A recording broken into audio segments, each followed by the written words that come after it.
Day after day, I become sadly more aware that Islam is very much dangerous to humanity. While media screams out Islam is the religion of peace, while police screams out that Islam is the religion of peace, while politicians are screaming out Islam is the religion of peace, in somehow as day passes, new day comes, and then new day passes, and then another new day comes, another new day passes. I become more conscious. I become more aware that Islam is very much dangerous to humanity. Under the humanity, I'm talking about Christians, I'm talking about non-Muslims as well as even for Muslims. Man called Muhammad in 7th century thought it was alright to force himself to children. Man called Muhammad thought it was alright to take the women's and then force himself to them, Rayhana and Sophia. Man called Muhammad thought it was alright to force yourself to another gender. Sadly, his ideology did not die in 7th century and came to 21st century. While the world is so much conscious about this coronavirus, while the world becomes so conscious about death is coming, lockdowns are taking place, lots of boundaries between human beings are taking place because people have no hope, they are afraid of dying, or they want to express their love towards their neighbors. Which line you want to put that. Country called Pakistan seems actually don't even bother about coronavirus. Life goes as always.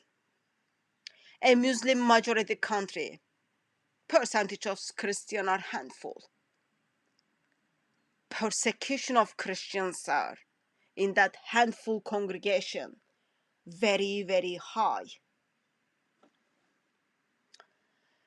Pakistan is another example where Islam is almost practiced, almost practiced.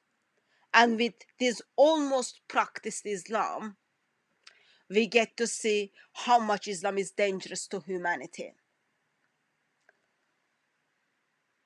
In April, everyone is dealing with lockdown until today, almost part of the world. In Pakistan, life is the same, like every other day, where young Christian children are being kidnapped, raped, forced to convert to Islam, and forced to marry with the person who raped them. Like any other day. Any other day in England is you go and get ice cream. Any other day in England is you go and get on the queue to get fish and chips. Any other day in England is you go and take your dog for a walk. Because Muslims are not majority yet. Or any other day in England is white girls are being groomed. That might be any other day. But any other day in Pakistan is like same every day. Christian girls are being kidnapped, forcing to marry the one who kidnapped them, convert their ideology, and be good wife. Be good wife. Maria Shahbaz, 14 years old, a Christian girl. 14 years old, a Christian girl. The child her family had hopes for. The generation which we look up and then we say, oh, those are our futures. 28th of April, man called Muhammad, who is also gets his name from the founder of his ideology, Prophet Muhammad, man called Muhammad with his two friends, while she's going home, kidnaps her, points gun, and then point couple of gunshots to air so that people who saw what happened will freak out, scare and run away, and then puts the girl in the car. 14 years old child. She's being raped, forced to convert to Islam. Not only that, it didn't stop there. She was forced to marry with the guy who raped her. Give up your religion, give up your life, give up your value, give up your humanity, give up your dignity, give up everything.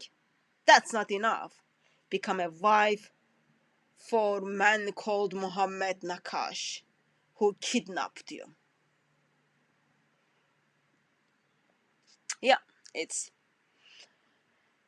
like every other day in Pakistan. Approximately 1,000 girls are being kidnapped.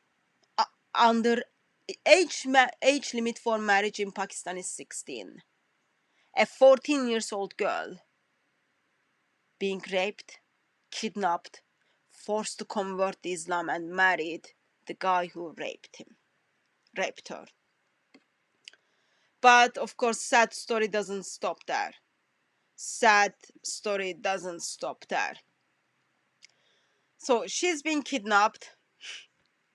She's being raped. She was forced to convert to Islam. I really don't want at this stage anyone to think she's marrying someone she loves. This is not a story of Romeo and Juliet. Not two people fall in love and then their parents didn't allow, or that they had some side problems that they couldn't get married. Therefore, this is the only way they picked. I heard those stupid arguments. No, this is not in any form or in any shape story of Romeo and Juliet.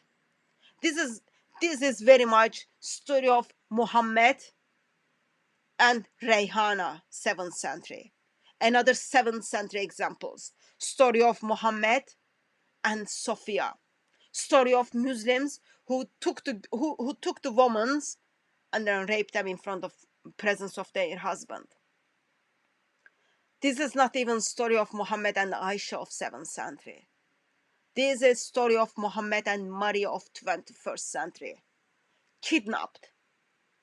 You are taken away from your family and your life. You are being raped, forced to give up your ideology, the one whom you are forced to give up Lord Jesus Christ, convert to Islam, and marry the one who raped you. So all this story, it starts on 28th of April 2020, while the world is dealing with lockdown. She has been kidnapped, 14 years old. Age limit in Pakistan for marriage is 16. And when kind of judge stepped in or law stepped in to fix this problem, you know what happened?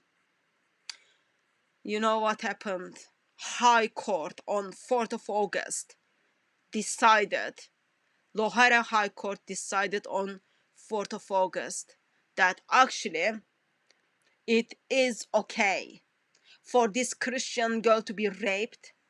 It is okay for this Christian girl to be kidnapped. It is all right for this Christian girl to force to give up her faith and convert to Islam. And it is okay for this Christian girl to marry the guy who kidnapped her. Of course, he didn't stop there. High Court judge didn't stop there, and he said, go home and be good wife. Do you remember the story of woman who got beaten? Her skin is greener than her dress because man wants to have sex with her, husband wants to have sex with her, and she doesn't. Muhammad sends her back to home in the idea of go and be good wife. Go and be good wife. It is the same followers of same ideology. When she witnesses says, as Maria hears this phrase, go and be good wife. Go and be good wife to man who kidnapped you, raped you, forced you to convert to Islam, and married you. The man who took your value and dignity away. Go and be good wife. She is in tears as she does that, as she hears that. That's already a sign that there was no Romeo and Juliet. But what we see is it is Islamic judgment. Whatever arguments you bring forth, her ideology that she didn't want to marry, there was no love. She was raped. She was forced to convert. She was underage. She's a Christian girl who is going to school. Whatever you bring up, who cares? Who cares in an Islamic judgment? Who cares in Muslim majority countries? People are quite happy for your value and your dignity to be taken away from you. Why? Because of your belief and because the follower of man called Muhammad couldn't control himself. Maybe because you can just turn blind eye because it's in Pakistan. That's how life it is in Pakistan. But when Muslim takes over wherever you are, none of us is going to be very different from this. Approximately 1,000 Christian girls every year are being raped, kidnapped, forced to convert to Islam, and forced to marry with their wives. And law is on their side. Why? Because Islam allows. When that ideology comes to your next door, when that ideology comes the area you live, you won't be able to turn blind eye. The people who screams out that Islam is the religion of peace, media who screams out that Islam is the religion of peace, when it comes to you, when your children in that position, let's see if you are gonna say it is the religion of peace. The world is broken, the world is broken, and it is broken, and Islam is making it more broken, more crushed. Have no good news, have no hope for any humanity. Your values and your dignity has been taken away because people follow man called Muhammad, people follow book called Quran, and people follow God called Allah. Don't be don't be surprised when it is on your next door. Don't be surprised.